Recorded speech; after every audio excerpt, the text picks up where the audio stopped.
Ya, Assalamualaikum warahmatullahi wabarakatuh. Selamat siang Tribuners, salam sejahtera untuk kita semua. Kembali lagi bersama saya Muhammad Fadli Ali dalam program Live Report on the Spot. Seperti biasanya, reporter kami di 24 kabupaten kota di Sulawesi Selatan akan mengabarkan informasi terupdate dari daerah mereka masing-masing.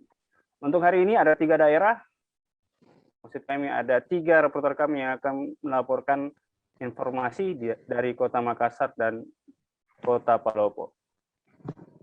Untuk saat ini kita sudah terhubung rekan kami Muslimin Embah yang ada di Kota Makassar. Embah, apa kabar? Ya, rekan Fadli, alhamdulillah sehat. Siap, Embah. Rekan Embah akan menjelaskan terkait bagaimana proses kenaikan pangkat luar biasa yang diberikan AKBP Fajar Amansyah. Bisa dijelaskan sedikit, rekan Embah, terkait seremoni dari kenaikan pangkat dari AKBP, di mana kenaikan pangkatnya ini ada kata luar biasanya, rekan Embah. Ya, rekan Fadli dan Tribunner dapat saya jelaskan bahwasanya siang tadi sekitar pukul 10 WITA itu berlangsung upacara kenaikan pangkat luar biasa yang diperoleh oleh AKBP Fajar Amansyah yang sebelumnya berpangkat Kompol mendapat kenaikan pangkat luar biasa menjadi AKBP Pak Dr. Fajar Amansyah. Upacara kenaikan pangkat ini itu dipimpin langsung Kapolda Sulsel Irjen Pol Merdikam dan dihadiri beberapa pejabat utama Polda Sulsel. Fadli. Iya, rekan Mbak, mungkin terkait inovasi apa sehingga AKBP Armansyah ini bisa mendapatkan kenaikan pangkat luar biasa itu, rekan Mbak? Ya, terkait dengan penghargaan ataupun inovasi yang dilakukan oleh Dr. Fajar Amansyah ini, yaitu beliau baru saja menemukan terapi pengobatan pasien COVID-19, yaitu dengan terapi sel punca. Terapi ini diklaim mampu menangani ataupun mengobati pasien COVID-19 yang terpapar ataupun positif. Begitu, Fadli. Ya, rekan Mbak, bisa dijelaskan terkait bagaimana terapi tersebut dijalankan dan di mana lokasi pengobatan itu dilakukan, rekan Ibu? Ya, untuk lokasi ataupun dijalankan itu di ruang khusus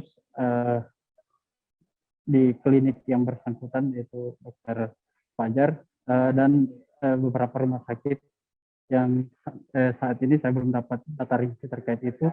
Namun informasi yang saya peroleh, beberapa pejabat, utamanya pejabat utama Polda Sulsel itu telah menjalani terapi ini, yang dimana mereka sebelumnya terpapar COVID-19, namun dengan terapi ini dapat pulih kembali. Fadli. Iya, rekan Mbak. Ada informasi bahwa kenaikan pangkat ini yang didapatkan oleh Fajar Almansyah ini mungkin pertama kali di Indonesia, atau seperti apa, rekan Mbak, dengan adanya pengobatan yang kemudian dihadirkan untuk pasien COVID-19? Ya, upacara kenaikan pangkat ini, informasi yang diperoleh ini untuk tahun ini baru satu-satunya yang ada di Indonesia. Perwira berpangkat Kompol itu kemudian mendapat kenaikan pangkat luar biasa menjadi Ajun Komisaris Besar Polisi atau AKBP. Itu ditorehkan oleh Dr.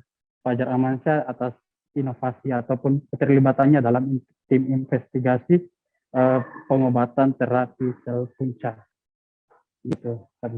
Jadi belum ada, untuk tahun ini belum ada dari aparat kepolisian yang mendapatkan kenaikan pangkat yang luar biasa seperti ini, ya, rekan Mbak, ya? Belum.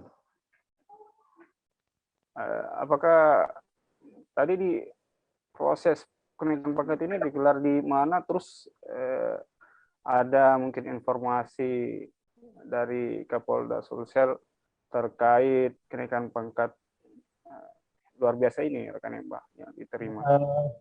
Upacara kenaikan pangkat ini digelar di Jogja Polda Sumsel di Jalan Andi Kumala.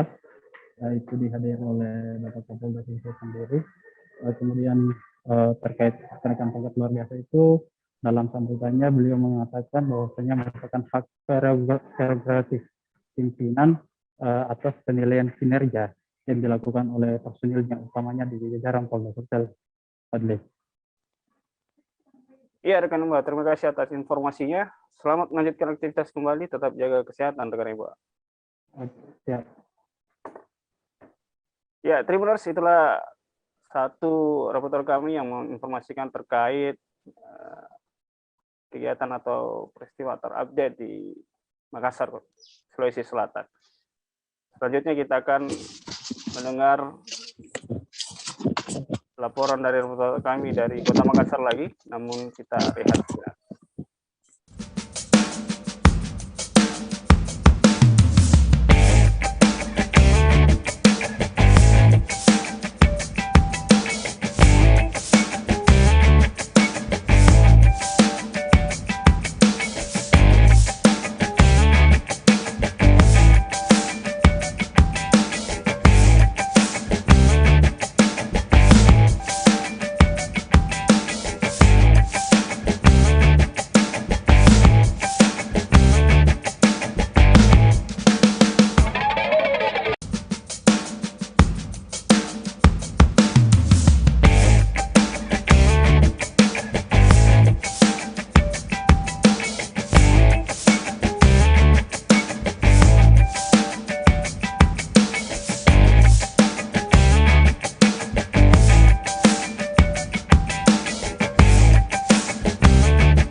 Ya, Tribuners, kembali lagi kita di live report bersama saya Muhammad Fadli Ali. Kali ini kita masih di Kota Makassar bersama rekan kami Kaswadi Anwar.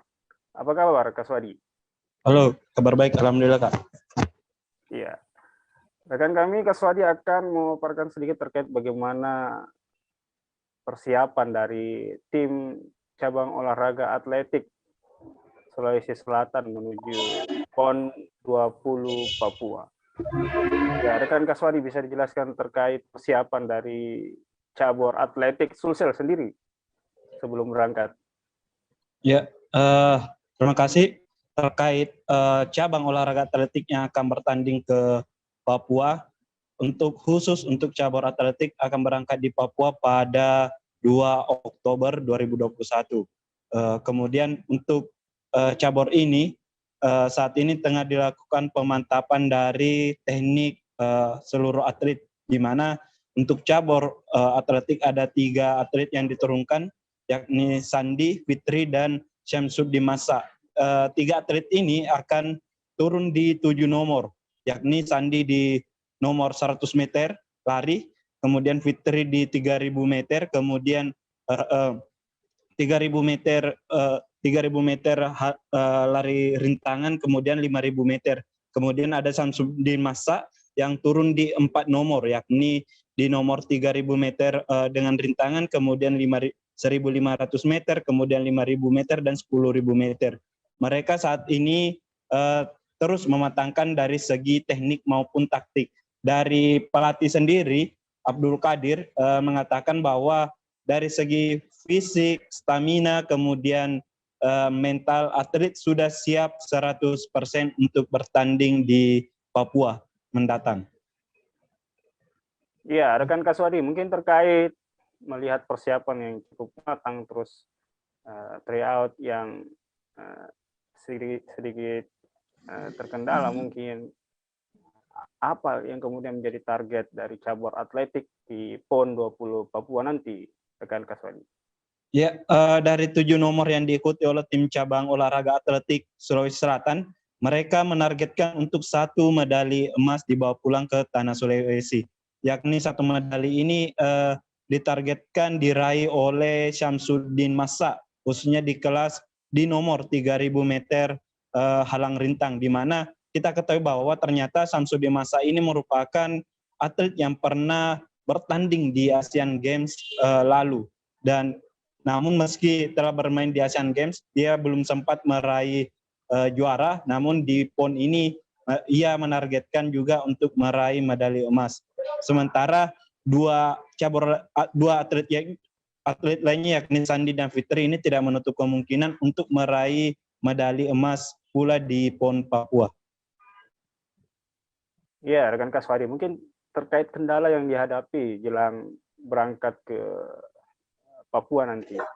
Cabur atletik ini mungkin kendalanya apa gitu sehingga akan terkait kendala ada beberapa yang dihadapi oleh cabang olahraga atletik. Yang pertama yakni soal lapangan, di mana mereka harus berpindah-pindah ketika berlatih. Ada 3 lokasi yang harus yang ditempati, yakni lapangan Fakultas Ilmu Keolahragaan Universitas Negeri Makassar di Gunung Sari, kemudian Gor Sudiang, kemudian Stadion Barombong.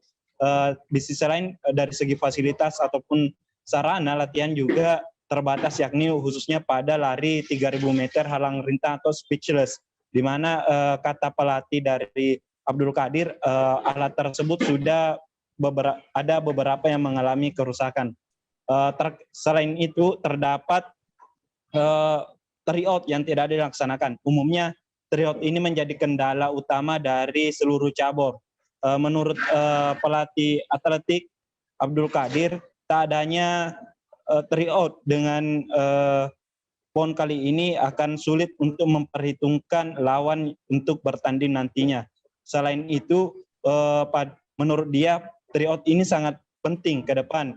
Padahal awal mula rencananya mereka menargetkan untuk melaksanakan tryout di Jawa Tengah yang bersamaan dengan Kejurnas dan seleksi untuk SEA Games. Namun karena adanya pandemi COVID sehingga harus dibatalkan. Kendati demikian, Abdul Qadir mengatakan beruntung dari cabur olahraga atlet sendiri untuk mengukur prestasi sebuah atlet cukup diukur dengan waktu yang diraih selama latihan. Berikut kutipan wawancara dari pelatih tim atletik Abdul Qadir. Dijelaskan terkait persiapan dari tim cabur atletik, coach, menuju PON.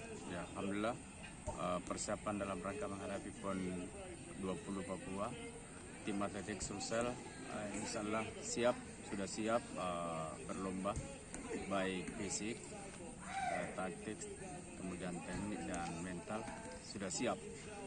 Untuk fokus jalan keberangkatan ini latihannya fokus di mana, coach? Ya, fokusnya sekarang ini adalah fokus pemantapan teknik taktik, terutama untuk pelari jarak jauh dan menengah. Dia harus menguasai pace-nya supaya dalam bertanding nanti atau berlomba dia bisa menguasai pace-nya, dan siapa yang bisa menguasai pace-nya itu insya Allah bisa dia menang. Kalau untuk dari segi mental atlet bagaimana, coach? Alhamdulillah mental sekarang atlet ini sudah siap berlomba, baik dari fisik maupun teknik taktik, dan alhamdulillah mentalnya sudah siap. Kalau untuk cabur atletik ini turun di berapa nomor, coach? Alhamdulillah kita kebetulan lolos 3 atlet, 7 nomor. Jadi Syamsuddin Massa insyaallah turun di 4 nomor, yaitu 5.000 meter, kemudian 1.500 meter, kemudian 10.000 meter, dan nomor andalannya yang kita harapkan di situ bisa medali emas di nomor lari 3.000 meter steeplechase atau rintangan air gawang. Kemudian si Fitri turun di 2 nomor, 5.000 meter dan 3.000 meter steeplechase. Kemudian ditambah dengan Sandi sprinter lari 100 meter. Mudah-mudahan ketiga atlet ini dari perkembangan waktunya sangat meningkat, dan mudah-mudahan bisa dapat medali emas semua. Ini targetnya dari 7 nomor 3 medali emas ya, coach? kita memang mudah-mudahan bisa dari KON itu kita memang juga ditarget dari bidang prestasi yaitu 1 medali emas. Tapi kalau bisa lebih dari itu, alhamdulillah.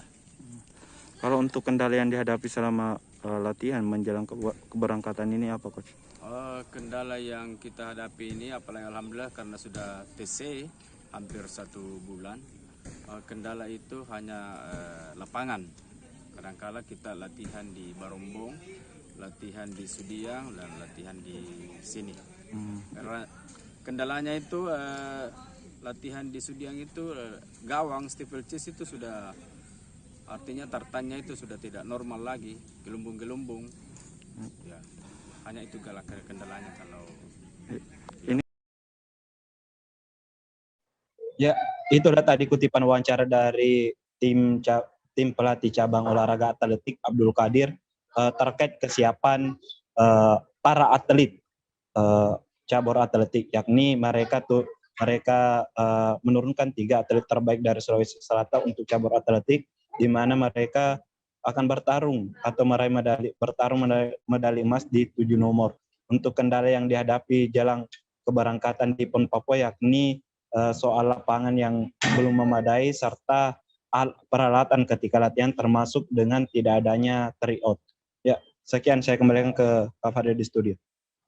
Ya, rekan Kaswadi, mungkin terkait bagaimana situasi atau update terakhir yang mungkin Kaswadi dapatkan, sudah berapa medali yang didapatkan oleh Sulsel begitu di Papua saat ini?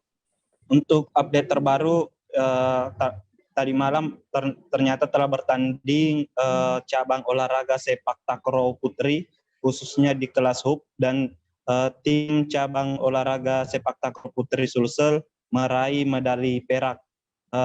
Cabang hub ini sebelumnya tidak masuk dalam nomor yang diikuti oleh tim Sulsel karena mereka hanya ikut di 2 nomor yakni kuadran dan double. Namun tiba-tiba pada saat kemarin dilakukan pertandingan, sampai saat ini saya sedang mengkonfirmasi untuk terkait perak yang diraih oleh sepak takraw putri, namun belum bisa tersambung dengan tim pelatih sepak takraw putri. Untuk diketahui juga para tribuner, saat ini telah bertanding beberapa cabang olahraga di Sulsel. Khusus untuk hari ini ada beberapa cabur yakni tim futsal, kemudian sepak bola yang akan bertanding sore nanti, kemudian ada sepak takraw pula. Ya, mungkin itu Kak Fadli yang bisa saya laporkan untuk sebentar. Ya, terima kasih Kaswadi atas laporannya. Tetap jaga kesehatan, silakan melanjutkan aktivitas kembali, rekan Kaswadi. Ya, Tribuners, itulah tadi laporan reporter kami Kaswadi langsung dari Kota Makassar. Nah, sebelum kita bergeser ke Kota Palopo, kita rehat sejenak.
Ya, Tribuners, masih bersama saya Muhammad Fadli Ali dalam program Live Report.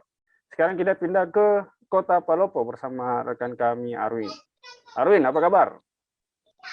Ya, rekan Fadli, baik.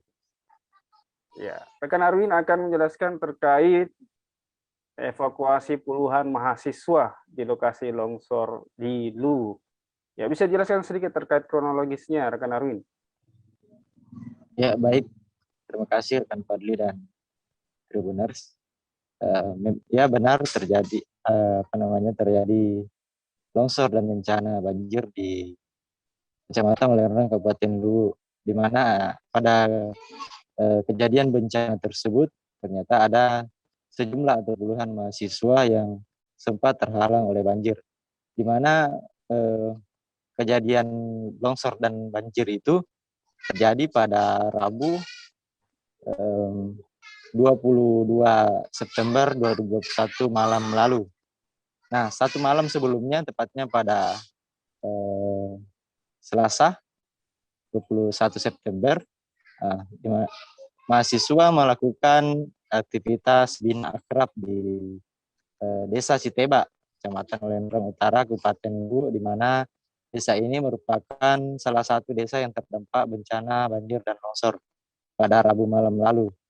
Nah, ada sekitar 120-an mahasiswa yang melaksanakan aktivitas bina akrab di desa tersebut, di mana berlangsung selama 4 hari, pada Selasa sampai Sabtu 25 September. Nah, pada hari terakhir, Sabtu 25 September lalu, mereka hendak pulang menuju kampus dan rumah masing-masing. Namun di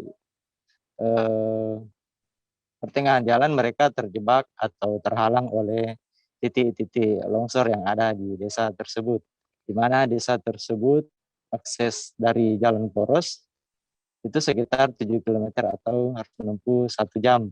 Nah, pada saat terjebak ini ada puluhan mahasiswa yang kebanyakan perempuan itu pingsan karena kelelahan dan juga kelaparan. Nah, beruntung ada petugas dari TNI, dari Koramil Walendrang, dan sejumlah relawan yang sudah berada di lokasi untuk membantu para korban banjir yang ada di desa tersebut untuk melakukan evakuasi menyeberangi titik-titik longsor ini. Begitu sementara, Pak.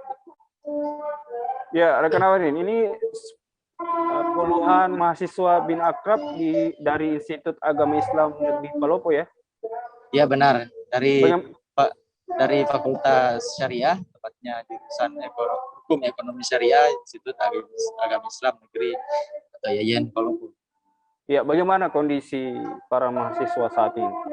Nah, pada saat dievakuasi mereka dibawa ke puskesmas untuk mendapatkan perawatan. Kemudian ada juga yang dibawa ke kantor Koramil Walendrang. Nah, usai dilakukan perawatan, mereka alhamdulillah selamat dan kembali ke rumah masing-masing. Begitu kan. Kendaraan yang mereka gunakan apa, Run? Sehingga apakah kendaraannya disimpan di lokasi bencana lalu menggunakan berjalan kaki ke area yang aman atau seperti apa, rekan Arun? Mereka kebanyakan menggunakan sepeda motor. Ada juga beberapa yang menggunakan kendaraan roda 4. Namun kebanyakan menggunakan sepeda motor. Namun akses jalan terhalang oleh beberapa longsoran dan mereka terpaksa keluar dengan berjalan kaki. Tapi pada saat keluar dari desa, itu mereka dibantu oleh petugas dari Koramil dan juga ada dari petugas medis. Begitu. Sebelum longsor terjadi, apakah di desa tersebut memang rawan longsor atau banjir, rekan Arwin? Sebelumnya tidak ada berita-berita atau kejadian bahwa di desa tersebut pernah terjadi longsor besar. Nah, kalau longsor-longsor kecil tentu itu biasa terjadi di daerah pegunungan tentunya. Begitupun banjir. Banjir di desa ini baru kali ini pertama terjadi. Jadi tidak ada antisipasi atau tidak ada antisipasi yang dilakukan oleh para mahasiswa ini. Namun pada saat kegiatan mereka menyampaikan bahwa kegiatan berjalan lancar selama 4 hari. Nah, namun pada saat pulangnya ini mereka terhalang oleh longsor. Begitu, Pak. Ya, mungkin respon pemerintah setempat seperti apa dengan adanya kejadian seperti ini, rekan Arwin? Utamanya Ya. bagaimana hasil longsor ini bisa di-clearkan atau seperti apa, rekan Arwin? Ya, pada saat kejadian bencana yang terjadi pada Rabu malam, besoknya Kamis 23 September, pemerintah langsung turun dari Bupati Luwu dan Wakil Bupati Luwu itu langsung turun meninjau titik-titik bencana. Dan pemerintah juga menurunkan sejumlah bantuan, baik itu untuk mengevakuasi titik-titik longsor dan juga bantuan logistik kepada sejumlah korban bencana. Di mana saya juga ingin melaporkan rekan Fadli bahwa bencana pada Rabu malam lalu itu menerjang 10 desa di Kecamatan Walendrang dan Walendrang Utara, di mana ada ratusan kakak yang terdampak banjir dan ada ratusan rumah yang sempat terendam banjir beserta lumpur. Begitu, Pak. Ya, rekan Arwin, terima kasih atas laporannya. Tetap semangat, jaga Ya, kesehatan. terima kasih rekan Fadli dan Tribuners. Ya, Tribuners, itulah tadi laporan reporter kami dari Kota Makassar dan Kota Palopo. Kami senantiasa mengingatkan untuk tetap menjaga jarak, memakai masker, menjauhi kerumunan, rajin cuci tangan, dan tentunya mentaati seluruh protokol kesehatan. Nantikan lagi program live report esok hari bersama rekan-rekan kami. Saya Muhammad Fadli Ali undur diri. Assalamualaikum warahmatullahi wabarakatuh.